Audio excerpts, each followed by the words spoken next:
This gives the people of North Carolina an option. If they don't think they're taxed enough, if they want more money to go to K-12, if they want more money to go to the university system, cultural resources, community colleges, this is an opportunity for them to put their money where their mouth is. I presume like City of North Carolina had a website for those people who think they're undertaxed and would like to pay more toward education or university system, that they'd be able to go on the web and donate money.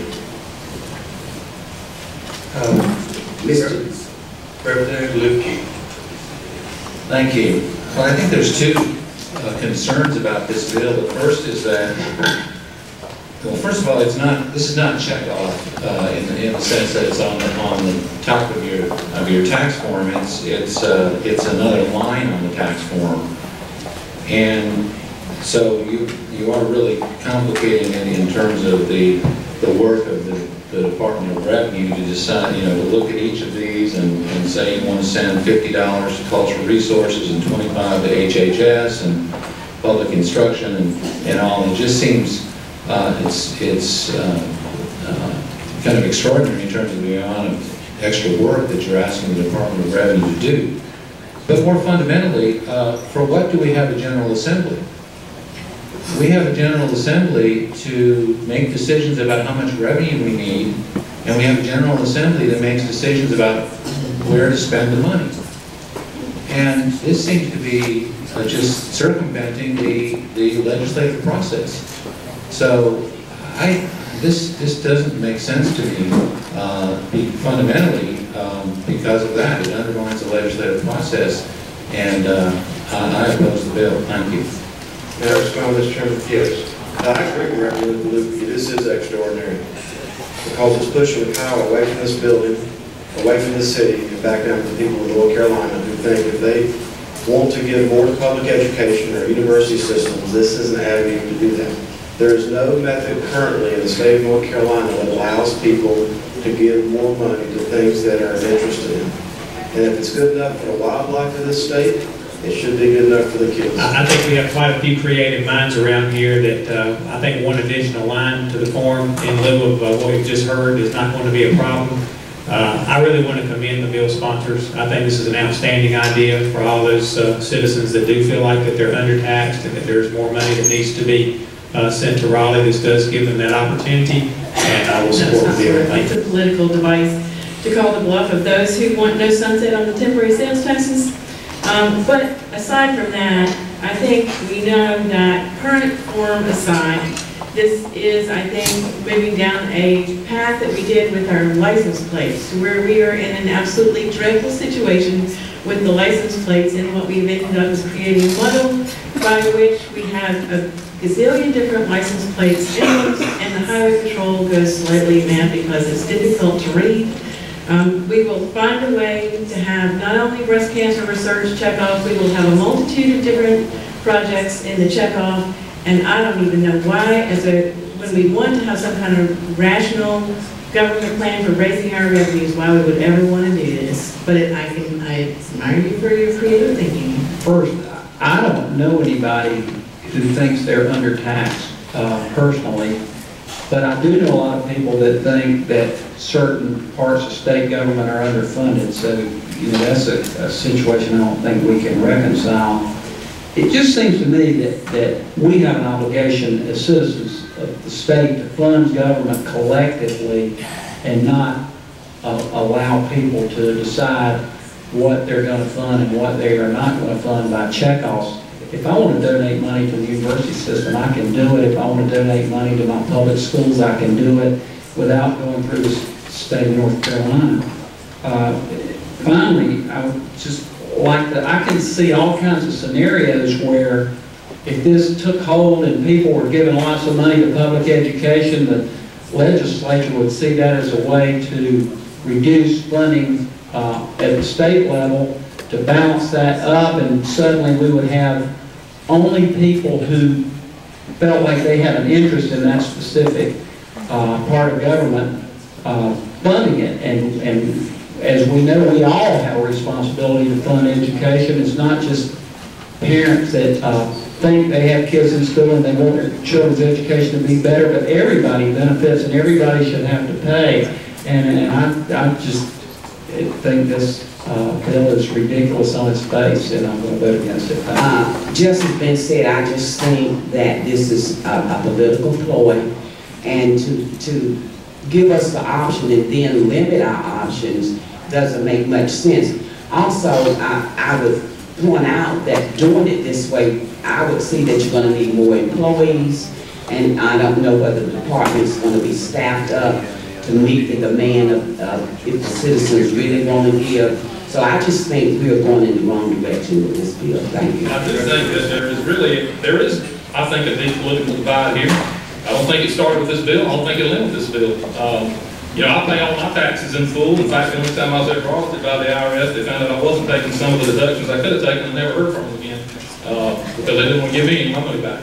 But I think that on the political right, what we're used to doing is charitable works and charitable organizations that we believe in, we're used to giving to out of our pockets. And I give over 20% of my gross income every year to charitable causes that I believe in. I think on the left, we're used to writing our favorite charities into legislation and forcing everybody to pay for it. So I'm for anything that's voluntary that people can give to who want to, and the people who don't want to give additionally to it don't have to. Thank you, Representative Gill. Also, it's going to be a cost to the agencies because they're going to, unless you're going to direct the Department of Revenue to send everything to the general fund, and then you decide from that point how much is going to what department. And if you do that, you got to have some staff available to do that. So I see a cost associated with that. And the other thing that bothers me is if we do this, then is there going to be a reduction in funding?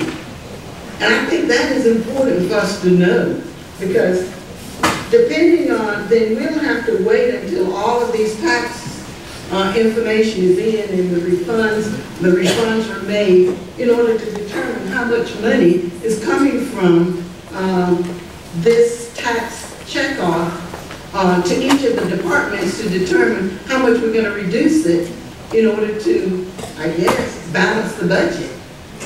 The other concern I have is, where's the fair taxation if we're supposed to be providing public education for all of our people? Sponsor Reader. Thank you, Mr. Chairman. Two brief responses. Number one, the federal government does this, and they found a way to do it. Other states have done this, they have found a way to do it. Every time you buy a Pepsi or a pack of Nabs, depending on where you buy it, sales tax gets paid, it gets split off into different categories.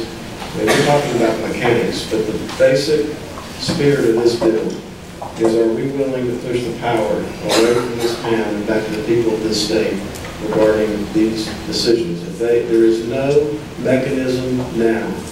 If people wake up at 3 o'clock in the morning and feel in their heart that they want to give lots of money to public education, across the state of North Carolina, there's not one road that they can access. This starts that. Representative Jones. Follow up. Let me put you to the rear. I think that's kind of unfair when he's responding to my question. Ma'am, I'm going to put you to the bottom. You can put me anywhere, but I still think it's not fair. If I ask a question, he responded to my question. Most of the time, you give other people the chance to follow up. You asked multiple questions. The chair is going to let everybody hear, and I'll come back to you, ma'am. I don't know what effect it would have, but I don't know why, but you know, we keep talking about government's broken, and it's broken, and we know it's broken no matter what we say about it.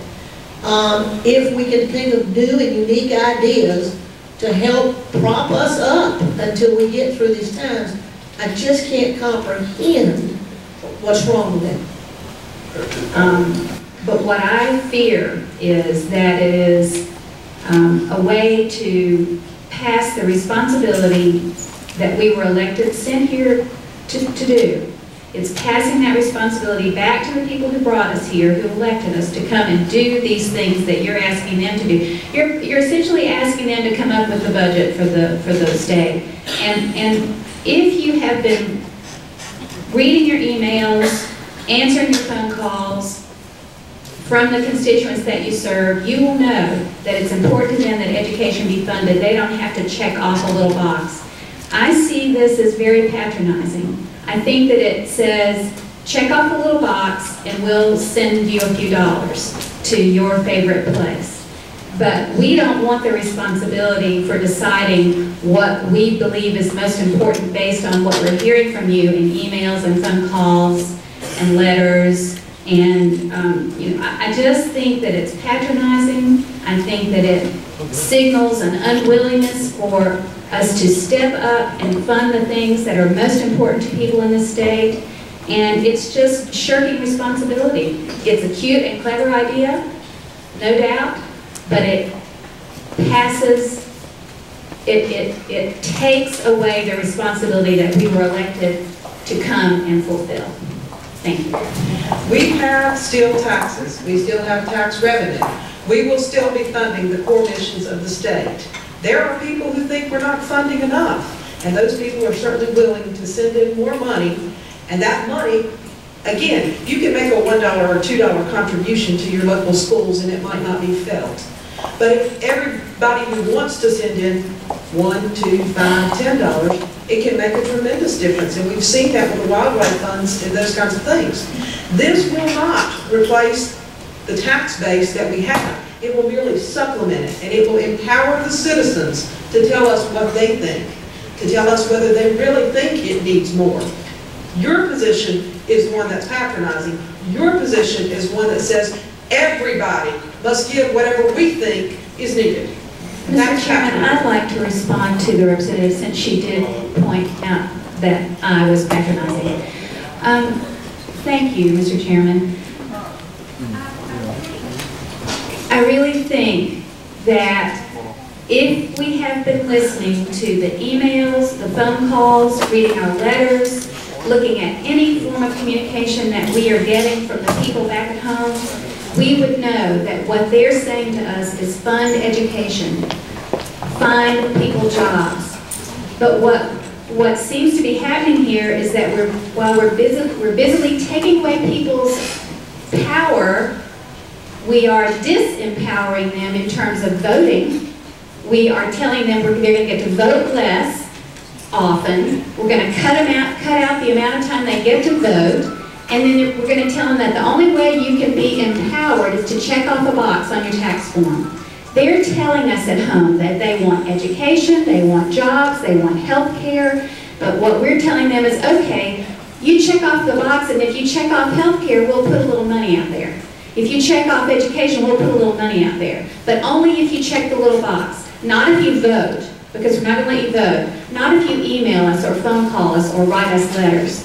This is a patronizing bill. I will not. I get emails every single day, multiple, from my constituents who do say, keep the 1 cent sales tax. That is absolutely the truth, and it's continuing to come in. So I do want to dispel that myth. When you have a specific area in mind that you believe is underfunded, that you want to send your money to, I think that is not very considerate of the people who are giving. I would certainly not want to send my money, for example, to the Department of Public Safety and have them to continue to build all these prisons where you have most people who look like me in them. And I don't think some people would want to do that. We have fundraisers for Haiti and for Katrina and different things, and North Carolina does need some fundraising. So I applaud you. Thank you. The fact is only 4 states in the United States have a worse budget crisis as a percentage of our operating budget than we do. You are responsible for that. We're trying to provide avenues and options for correcting it. That's all we're doing. We're trying to empower people. Now, I would suggest that you go and talk to the superintendent of Guilford County School System, who says on public record on TV last week, he's not going to have to reduce any personnel in the 3rd biggest school system in North Carolina and the 80th largest school system in the United States. But I'll be glad to have that discussion with you anytime, any place, anywhere.